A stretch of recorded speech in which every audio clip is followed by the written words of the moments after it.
welcome back again in this session of class 10th English chapter Bholi. In our previous session, we have discussed about some points related to Bholi and we have talked about the story.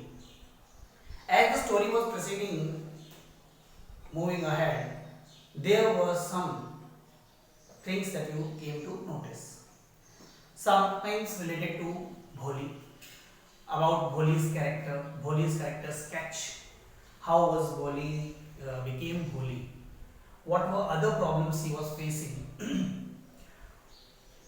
her brothers, her sisters, her parents, and about them. After an incident in the village, a school was opened for students, girl children. In that school, Ramlal has admitted Bholi because of the pressure of Tahsildar. As you know, Ramlal was himself a government revenue officer in the village. So he wants to set an example for the villagers.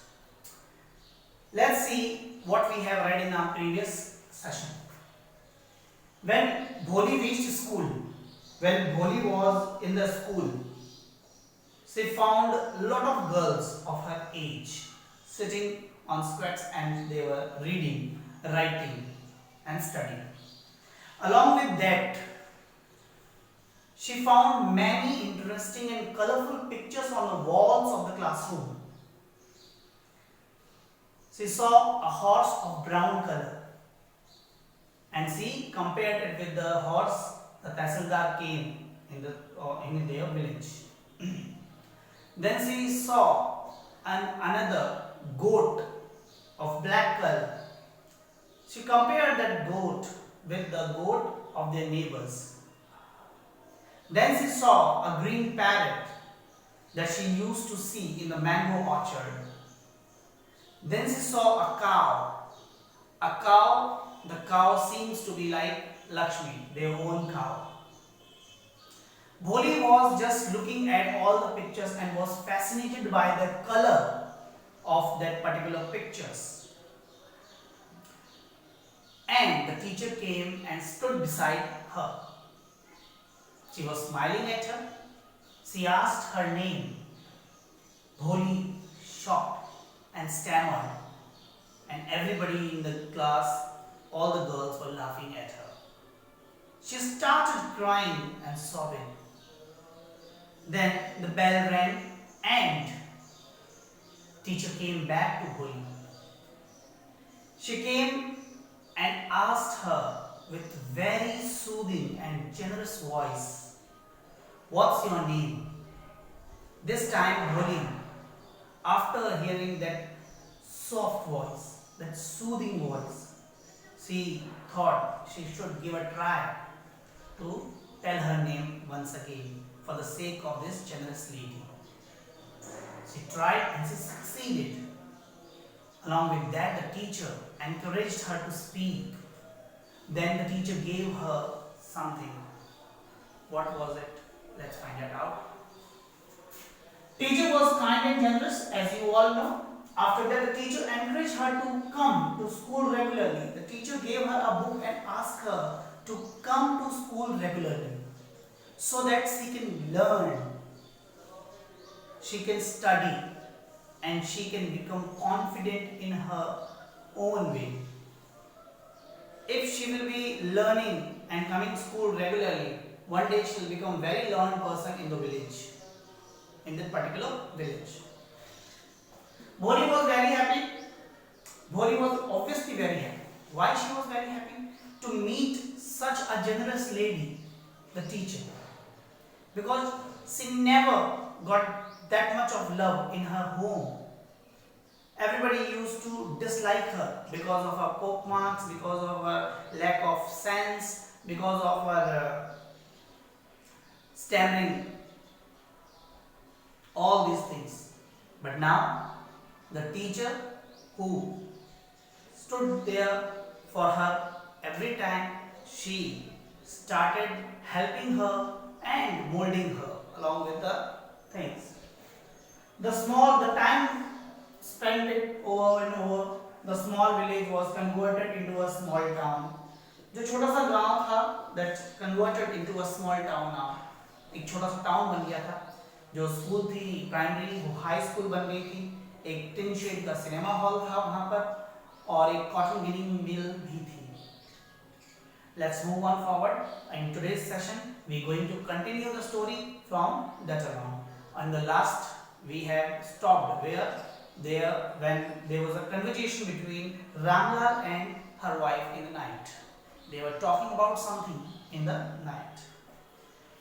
Before starting the reading lecture, let's see some hard words. The very first is blossom, flowered, khilna, throbbing, beating strongly, तेजी से धड़कना, धक धक धक धक, you know, तेजी से, speedy से. Ginning, separating raw cotton from its seeds. Ginning mill cotton ginning mill का मतलब होता है कि जो कॉटन है, रुई जो होती है, वो जब होती है तो उसको अलग किया जाता है उसके सीड से. जो छोटे-छोटे सीड्स होते हैं उससे जो कॉटन होता है पूरा उसको सेपरेट किया जाता है. तो उस प्रोसेस को हम लोग गिनिंग कहते हैं. कंटेम्प्टिबल, डेसी या contempt. It means निंदा करना किसी का. The actual meaning may be like नाली का कीड़ा or something, but it is related to that. तो निंदा करना, बुरा बोलना, to say something wrong about somebody या किसी के बारे में गलत फील करना, इधर व्यक्तित्व का होना. चलिए, जहाँ से हमने कल स्टॉप किया था उसी के आगे से हम लोग आज कंटिन्यू करने जा रहे हैं हमारे चैप्टर को. आप लोग प्लीज अपनी बुक्स को खोलें और साथ साथ में ध्यान देते जाएं. One night after dinner, Ramlal said to his wife, "Then shall I accept December's proposal?" ठीक है.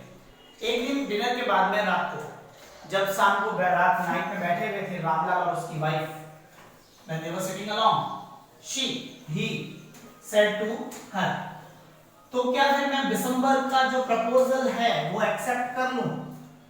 Should I accept the proposal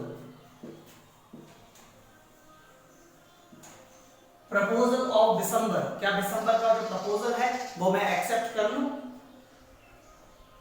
Yes, certainly, his wife said. उसकी पत्नी ने कहा, बिल्कुल निश्चित रूप से आप कर लीजिए. भोली will be lucky to get such a well-to-do bridegroom. भोली बहुत लकी होगी कि उसे इतना अच्छा well-to-do यानी अच्छा खासा कमाने वाला पैसे वाला ब्राइडग्रूम जो है वो मिल रहा है. A big shop, एक बहुत बड़ी दुकान. A house of his own, एक खुद का घर.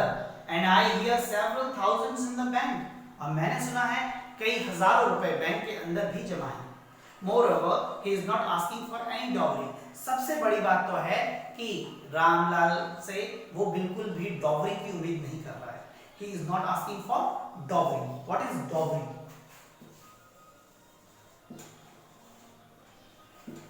डॉवरी होता है दहेज. आपने देखा होगा, आपने सुना होगा कि टाइमली, अभी तो कम हो गया है बिल्कुल, बट पहले के टाइम में लोग जो है वो डॉवरी क्या करते थे? मांग के लेते थे. जो लड़के वाले होते थे वो लोग लड़की वालों को कहते थे कि हमें ये चीज चाहिए, and they have to provide them because they want to marry their daughter to him. This is the reason. तो now this dowry is, government ने इसको बैन कर दिया है completely. If somebody is taking dowry or somebody is asking for dowry or somebody is giving dowry, then you can make a case on it because it is strictly prohibited. You cannot ask for dowry. Okay, let's see further. That's right, but he is not so young. वो तो बात सही है आपकी, तुम्हारी, लेकिन वो young नहीं है. And you know, almost the same age I am. तो रामलाल कहता है कि तुम्हारी बात सही है लेकिन वो यंग नहीं है. दूसरी चीज, जो आज मेरी उम्र है, जो रामलाल की एज है, वो उसी एज का था, सिमिलर एज का. And he also limps.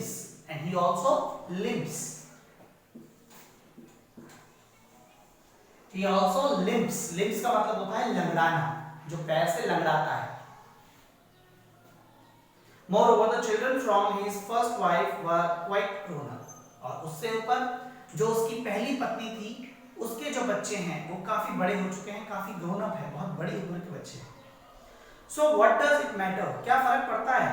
His wife replied, उसकी वाइफ ने बोला 45 और 50 is not it is no great age for a man.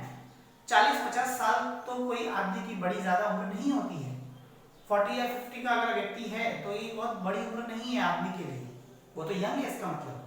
We are lucky that he is from another village and does not know about her pockmarks and her lack of sense. ये तो हम लोग lucky हैं कि वो दूसरे गांव से है और उसे भोली के लैक ऑफ सेंस और उसके जो पॉकमार्क्स है उसके बारे में कुछ भी पता नहीं है। वो धब्बे हुए हैं स्मॉल पॉक्स की वजह से, उनके बारे में कुछ भी उसे पता नहीं है। If we do not accept this proposal, if we don't accept this proposal, she may remain unmarried all her life. अगर हमने ये प्रपोजल एक्सेप्ट नहीं किया तो हो सकता है कि भोली जो है वो पूरी जिंदगी क्या रह जाएगी, अनमैरिड रह जाएगी, और ये बिल्कुल सही बात नहीं होगी। तो उसकी मदर को ये चिंता है कि कहीं भोली अनमैरिड ना रह जाए, इसीलिए उसको ऐसे एक बूढ़े आदमी के साथ क्या किया जा रहा है, विवाह किया जा रहा है। ऐसा पर्सन जो लिव करता है, जिसकी एज उसके फादर की एज की है, वो ऑलरेडी मैरिड था, उसके जो बच्चे हैं वो काफी उम्र में हैं और बड़े हैं। इस वजह से तो इस तरीके के सोच के साथ उसके पेरेंट्स जो है वो कंटिन्यू कर रहे हैं। चलिए आगे बढ़ते हैं थोड़ा सा और देखते हैं कि क्या होने वाला है। Yes, but I wonder what भोली will say. नाउ जो फादर है रामलाल कह रहे हैं कि हाँ ये तो बात सही है, लेकिन मैं ये सोच रहा हूँ, वंडर यानी सोचना, विचार करना, मैं ये सोच रहा हूँ कि भोली क्या कहेगी या भोली क्या सोचेगी। What will that witless one day one say? She is like a dumb cow. तो उसकी मदर कहती है कि वो विटलेस यानी विट होता है आपका माइंड, ब्रेन, दिमाग। विट जो विटलेस है वो क्या कहेगी, वो तो एक डम काउ है, गूंगी गाय की तरह है। शी इज डम, वो बेवकूफ है, उसे क्या पता कि क्या सही है क्या गलत है उसके लिए या क्या चीज है, उसको तो वो जानते भी नहीं है। Maybe you are right, muttered Ramlal धीरे से बड़बड़ाता और कहता है कि शायद तुम सही हो। In the other corner of the courtyard, उसी कोर्टयार्ड के अंदर, कोर्टयार्ड यानी आंगन के अंदर, उसी कोर्टयार्ड आंगन के अंदर भोली ले अवेक ऑन हर कोट। भोली जो है अपने कॉट के ऊपर ऑलरेडी लेटी हुई थी, अवेक यानी जगी हुई। भोली जो है जगी हुई अपने कॉट पर लेटी हुई थी। Listening to her parents' whispered conversation, जो अपने पेरेंट्स के whispered conversation है, जो पेरेंट्स whispered का मतलब हुआ खुसफुसाकर बात करना, whispered conversation जो खुसफुसाहट करके जो बातचीत कर रहे हैं उसके पेरेंट्स, उसको वो सुन रही थी जगे हुए वहीं पर। Vishambharnath was well to do grocer. Vishambharnath जो है एक वेल टू डू ग्रोसर था। ग्रोसर का मतलब होता है जो प्रोविजन स्टोर चलाता है, आप बनिया कहते हैं इससे, जो शॉप जो ये क्या कहते हैं इसको, राशन की दुकान जिसकी होती है, या जो ये प्रोविजन स्टोर जो छोटे मोटे रेगुलर जो डे टू डे लाइफ के आइटम सामान होता है वो बेचने वाला। He came with a big party of friends and relations with him for the wedding. अब वेडिंग का डे था, वेडिंग के डे वो एक बहुत बड़ी पार्टी के साथ, पार्टी की यानी बहुत बड़ी अच्छी बारात जो है वो आई थी अपने दोस्तों के साथ, रिश्तेदारों के साथ। A brass band playing a popular tune from Indian film headed the procession.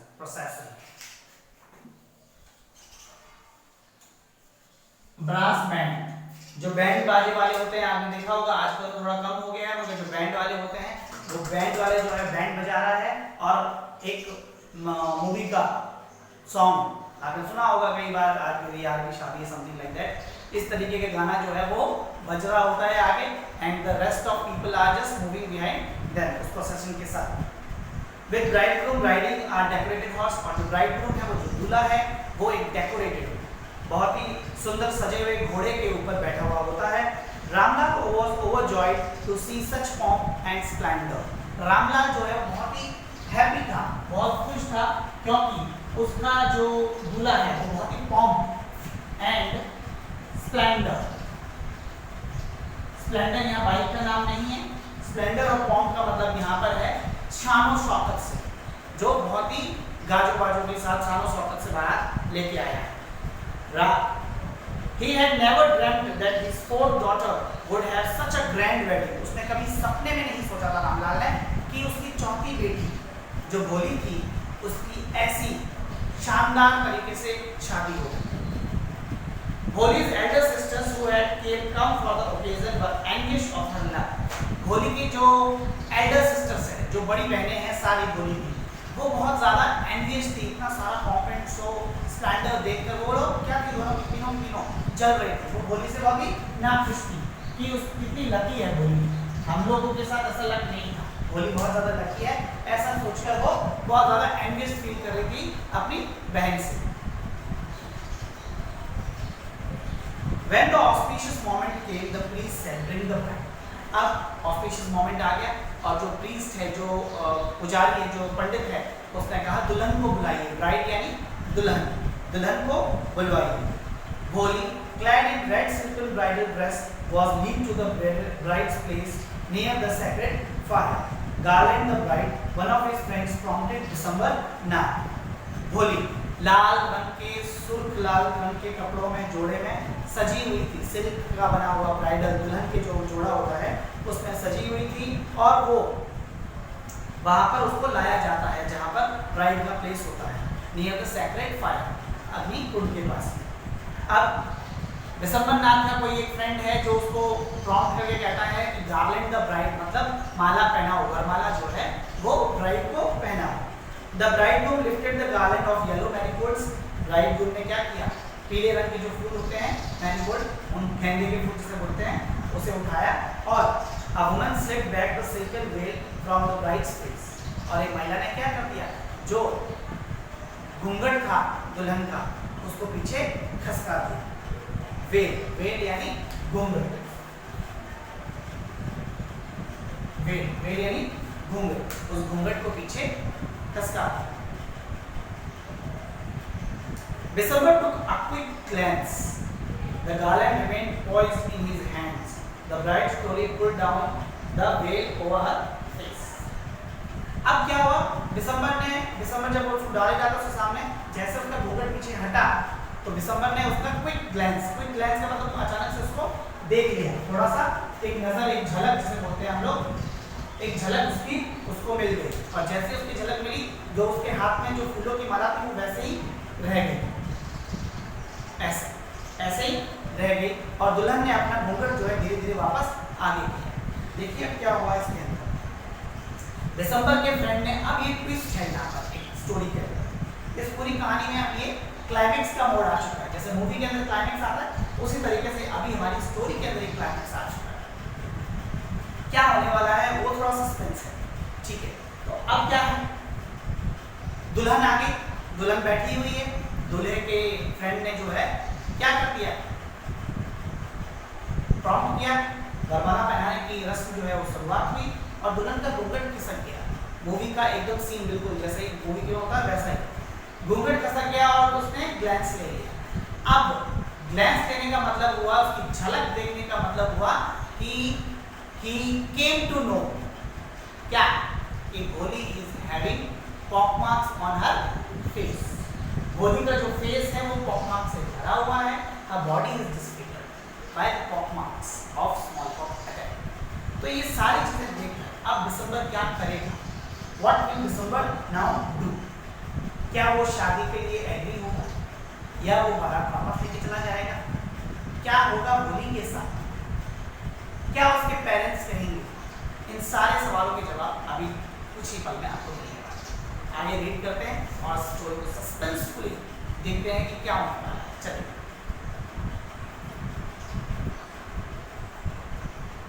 Have you seen her? said December to the friend next to him.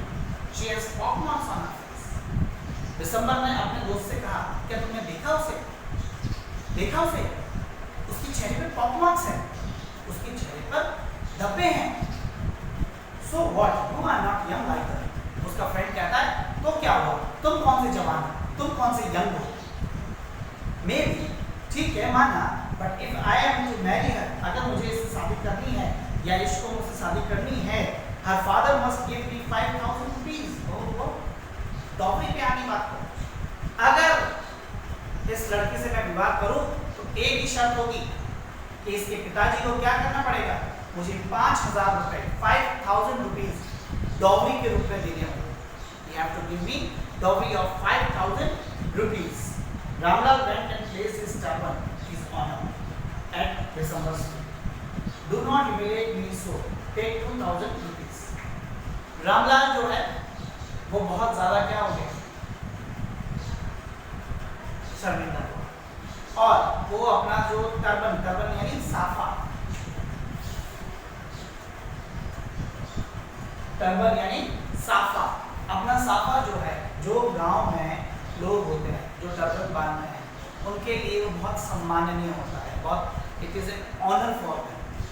अगर वो किसी के कदमों में रख रहे हैं तो मतलब उन्होंने अपनी पूरी इज्जत जो है उनके कदमों में रख दी है। They have kept everything they had in their feets. तो रामलाल यही करता है अपनी बेटी के विवाह को करने के लिए, वो अपना जो टर्बन है, वो अपने जो ऑनर है उसको उसके कदमों में रखता है, किसके, दिसंबर नाथ के कदमों में रखता है और कहता है कि मेरे पास हाथ जोड़ के कहता है मेरे पास सिर्फ 2,000 रुपए हैं, प्लीज आप वो ले ले और मेरी बेटी से शादी कर ले। 2,000 रुपए ही है मेरे पास, मैं आपको ज्यादा नहीं दे सकता, मेरे पास नहीं है।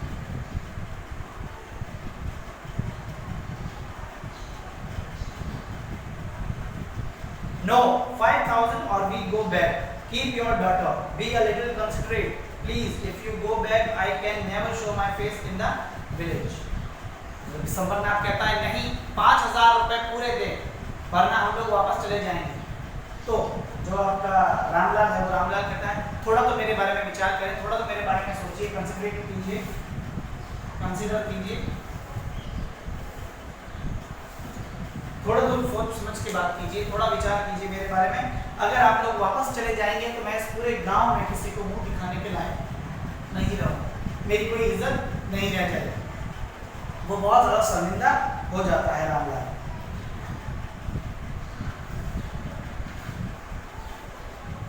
Then out with 5,000 rupees। तो रामलाल कहता है कि दिसंबर नाथ कहता है अगर ऐसा है तो 5,000 रुपए ले आओ और मैं शादी कर लूंगा तुम्हारी बेटी से, वरना मैं वापस जाऊंगा। Tears streaming down his face, Ramlal went in, opened the safe and counted out the goods। He placed the bundle at the bridegroom's feet। Tears streaming down his face। Ramlal की आंखों से आंसू बह रहे थे और बहते हुए आंसुओं के साथ रामलाल अपने घर के अंदर गया, अपनी सेफ खोली, तिजोरी, सेफ यानी तिजोरी खोली, वहां से कुछ नोट्स काउंट किए और वो पैसे लाकर वो नोट का बंडल लाके ब्राइड दूल्हे के कदमों में, दूल्हे के पैरों में रख दिया। On December's greedy face appeared a triumphant smile। दिसंबर का जो greedy face है उसके ऊपर एक बहुत ही triumphant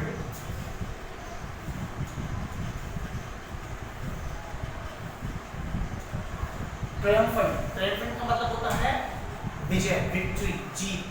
दिसंबर के लालची चेहरे पे जब वो नोटों की बंडल उसके कदमों में आया और उसने देखा कि रामलाल ने उसको दिया, जो उसने क्या कहते हैं छोटा सा गेम खेला था वो सक्सेसफुल हो गया और साथ में जैसे ही उसने ये किया उसके चेहरे पर एक ट्रायम्फेंट स्माइल, जीत की खुशी कि वो जीत गया अपने इस खेल के अंदर, जो उसने खेल खेला था एक उसमें वो जीत गया है, जिसने उसने ट्रॉफी भी ले ली और यंग लड़की से शादी भी कर ले पाया। नाउ लेट्स सी अब भोली का क्या रिएक्शन होगा इसमें। He had gambled and won। उसने गैम्बल किया और जीत गया। Give me the garland, he announced। उसने कहा मुझे गार्लैंड, माला दो, मैं इसको पहनाऊंगा। Once again the veil was slipped back from bride's face, but this time her eyes were not downcast। She was looking straight at her prospective husband, and in her eyes there was neither anger nor hate, only cold contempt। December raised the garland to place it round the bride's neck, but before he could do so, Bholi's hand stuck out like a streak of lightning, and the garland was flung into fire। She got up and threw away the veil। अब क्या हुआ देखिए, कुछ words भी इसमें देखने के मिलेंगे आपको बीच में, अब वो कोशिश करते हैं कि क्या मिलता है।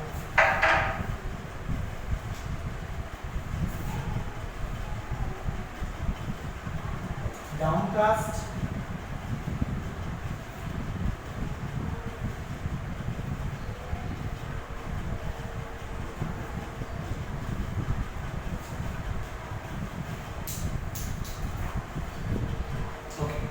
अब क्या हुआ, फिर से एक बार जो दुल्हन का घूंघट है, जो वेल है, वो पीछे हटा, लेकिन इस बार दुल्हन जो है उसकी आंखें नीचे नहीं थी, the eyes were not downcast. इस बार भोली जो है नीचे नहीं देख रही थी आंखें झुकाकर, इस बार वो स्ट्रेट सामने देख रही थी अपने प्रोस्पेक्टिव हस्बैंड को, अपने होने वाले प्रोस्पेक्टिव हस्बैंड को। किसको देख रही थी? प्रोस्पेक्टिव हस्बैंड को, जो उसका पति है होने वाला, उसको देख रही थी कंटिन्यूअस आंखों में आंखें डाल के, अपने प्रोस्पेक्टिव हस्बैंड को देख रही थी, डाउनकास्ट नहीं थी उसकी आंखें, ठीक है। और ना उसके चेहरे पर गुस्सा था ना नफरत, she was neither angry and nor hateful, ना वो गुस्सा थी और ना ही वो नफरत में, but she had only contempt. What? घृणा, उसमें सिर्फ एक घृणा थी।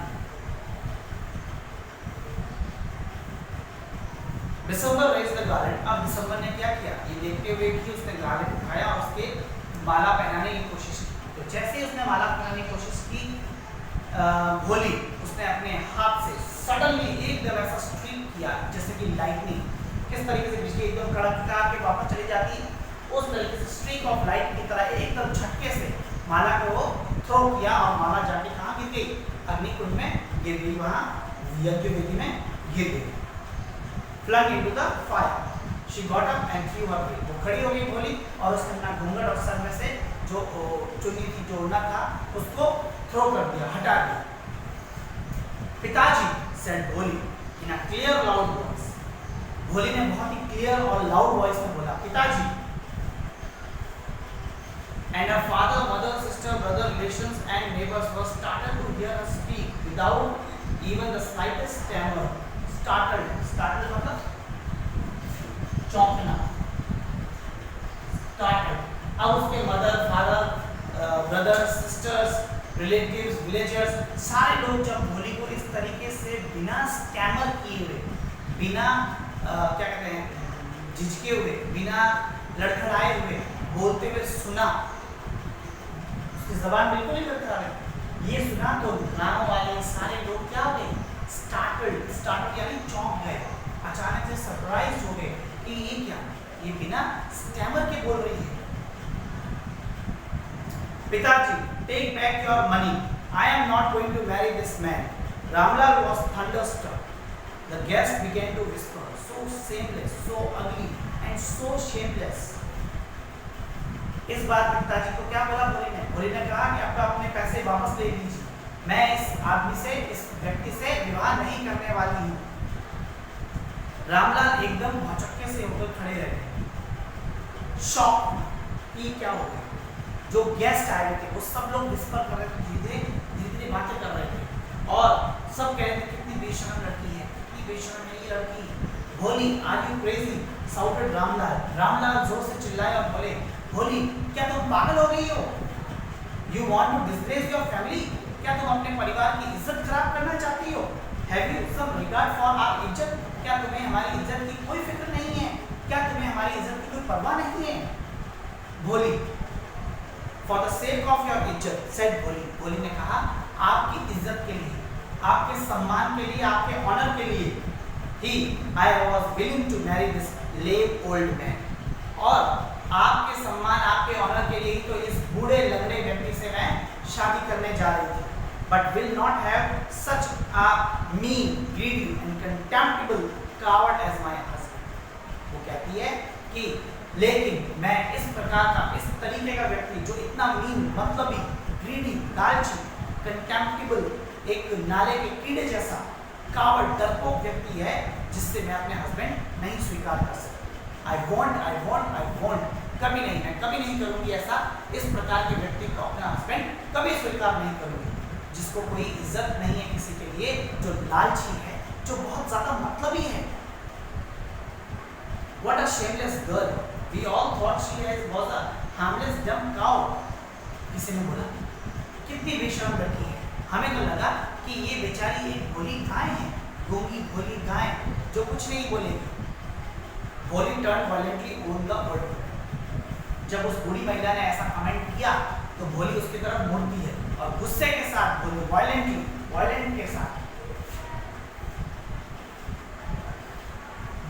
गुस्से के साथ क्या कहती है बूढ़ी औरत को, सॉरी ओल्ड लेडी को,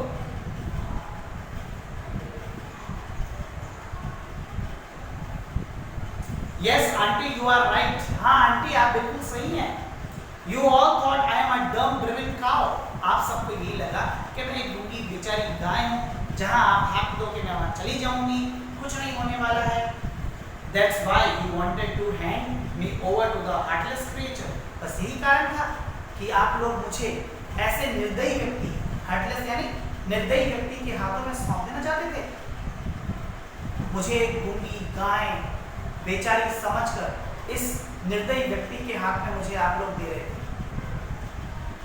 But now the dumb cow, लेकिन अब ये जो गूंगी गाय है, ये जिसको आप dumb cow कह रहे हो, the stammering fool, हकलाने वाली बेवकूफ, इस स्पीकिंग, वो बोल रही है, वो अपना फैसला ले सकती है। Do you want to hear more? क्या तुम्हें और कुछ सुनना है आपको, या और भी कुछ सुनना चाहती हैं आप मेरे ज़बान से? Decembernath, the grocer started to go back in his party. Decembernath, जो ग्रोसर था, वो अपनी पूरी बारात लेकर, बर्तन लेकर वापस लौटने लगा। The confused bandsman thought this was the end of ceremony and stuck up a closing song.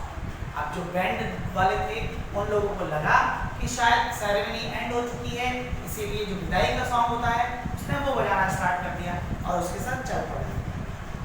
बाबुल की दुआएं लेती समथिंग रिलेटेड। चलिए आगे बढ़ते हैं।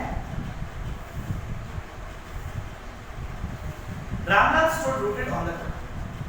His head bowed low with the weight of grief and sin. Ramlal वहीं पर उसी जगह पर अपने सर को झुकाए हुए शर्मिंदगी से खड़े थे और उनका सर जो है बिल्कुल नीचे झुका हुआ था। शर्म के मारे The flames of sacred fire slowly died.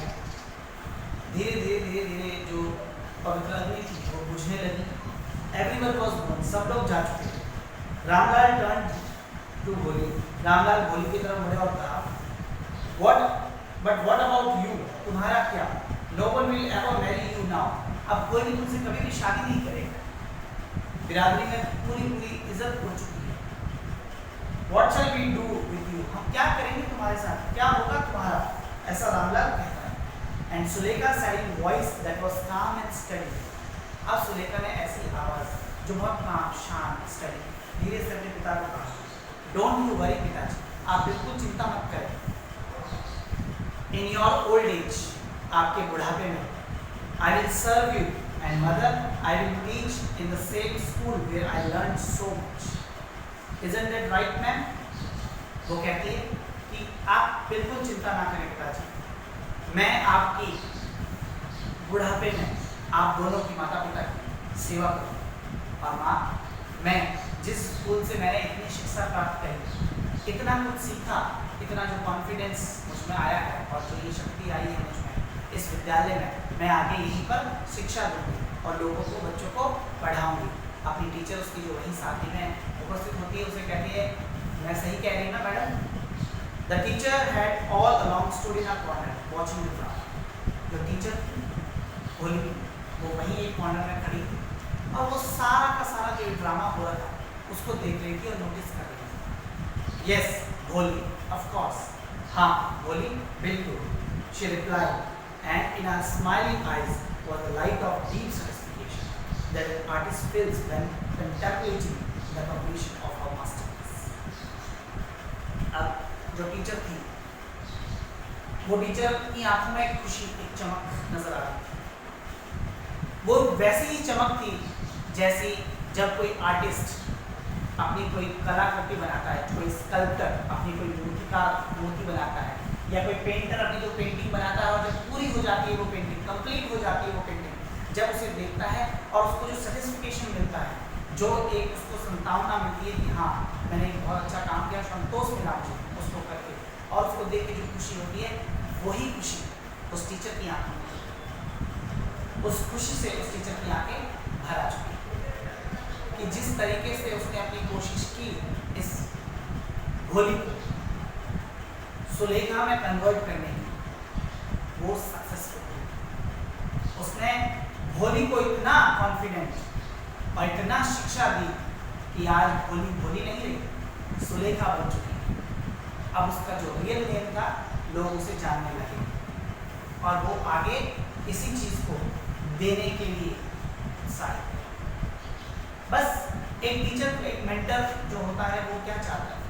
वो हमेशा यही चाहता है कि जो उसके स्टूडेंट्स हैं वो क्या करें, अच्छे से अच्छा कार्य करें लाइफ में। जो एक टीचर अपने स्टूडेंट्स को सिखाता है वो उसे कैरी फॉरवर्ड करे और आगे ले जाए और अपनी लाइफ के कुछ प्रिंसिपल्स होते हैं उनको मेंटेन करके उनके साथ काम करें, उन सिद्धांतों के साथ रहें, सत्य के मार्ग पर चलते हुए सही का साथ दें और गलत और झूठ से दूर। इसी चैप्टर से हमने ये सीखा है कि किसी को नजरअंदाज नहीं करना चाहिए। अगर आप कोशिश करो तो किसी को कुछ बनाने की, अगर आप कोशिश करते हैं किसी को सिखाने की, तो बहुत आसानी से उसे सिखाया जा सकता है, उसे आगे बढ़ाया जा सकता है। ये चैप्टर आपका फिनिश होता है आज। अब एक नए चैप्टर के साथ हम लोग वापस कल मिलेंगे, लेकिन इससे पहले आपको सारे जो क्वेश्चन आंसर्स है वो करके और अपने व्हाट्सएप, जो हमारा व्हाट्सएप नंबर है